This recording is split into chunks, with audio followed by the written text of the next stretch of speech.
Snowflakes fell quietly outside the window, covering the street in a blanket of white.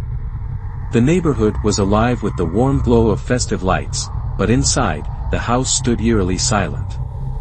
Emma, a 14-year-old girl with chestnut hair and bright eyes, looked out at the empty driveway. Her parents had left that morning for a family emergency out of state, and her older brother, Jake, had gone to a Christmas party with his friends. For the first time, Emma was spending Christmas night alone. The tree in the corner twinkled with multicolored lights. Wrapped presents sat underneath, their glossy paper reflecting the glow. The faint scent of pine needles and cinnamon candles lingered in the air. Emma's heart ached a little. Christmas was supposed to be spent with family, not wandering around a quiet house. It's just one night, she told herself. Mom and Dad will be back tomorrow.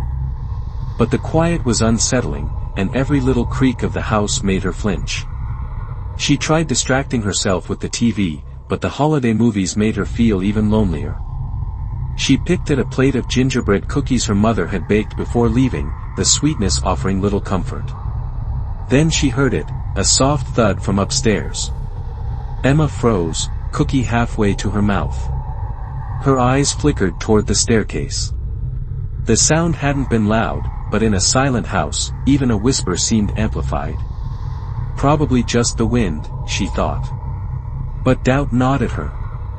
Could the wind really make that noise? She took a deep breath, trying to shake off the fear. Grabbing a flashlight from the kitchen drawer, she tiptoed to the stairs. They creaked under her weight, and she winced at each step. The hallway upstairs was dimly lit by the glow from the Christmas lights outside. The doors to the bedrooms stood ajar, shadows stretching across the carpet. "Hello?" she whispered, feeling silly. Of course no one would answer. She pushed open her brother's door. His room was a mess, as always. Posters of rock bands covered the walls, and clothes lay strewn on the floor. Nothing seemed out of place. Then she heard the sound again, closer this time.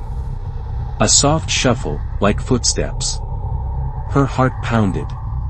She turned and sprinted down the stairs, nearly tripping over her own feet. She locked the front door, bolted it, and checked the windows. Everything was secure. Her mind raced with possibilities. Could it be an animal? Or worse, someone who'd broken in? She clutched her phone and considered calling her parents, but they'd be hours away. Calling the police seemed overdramatic. What if it was nothing? I'm just letting my imagination get to me, she thought. Then the lights flickered. The flickering lights cast erratic shadows on the walls, making them seem to dance.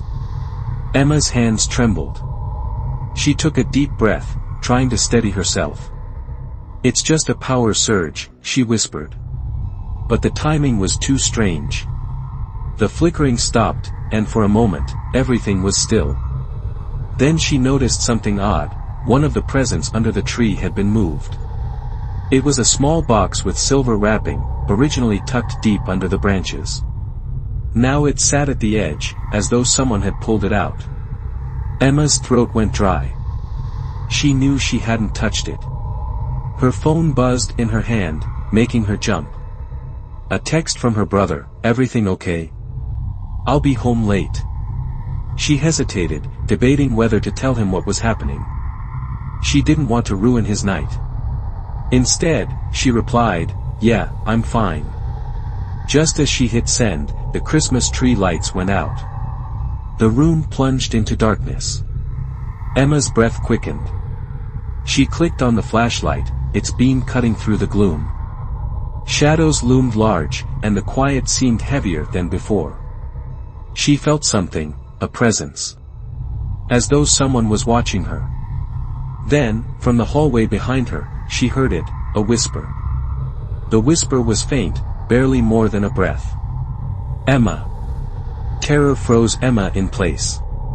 The figure took a step closer, its presence filling the room with cold dread. But then, something sparked within her, a defiance. This was her home. She wouldn't let fear win. "Get out of my house," she screamed, swinging the fireplace poker. The figure hissed and recoiled. In that moment, the Christmas tree lights downstairs flickered back on, their glow spilling up the stairs. Warmth and light chased away the shadows. The figure screamed, dissolving into wisps of smoke. Emma collapsed to the floor, sobbing with relief. The house was quiet again, not the eerie silence of before, but the comforting stillness of a home at peace. Her phone buzzed. Another text from Jake, "On my way home now." Emma smiled through her tears. She had faced the darkness and won. And soon, she wouldn't be alone. Christmas night might have started with fear, but it ended with courage and hope. The end. She spun around, the flashlight beam darting across the hallway.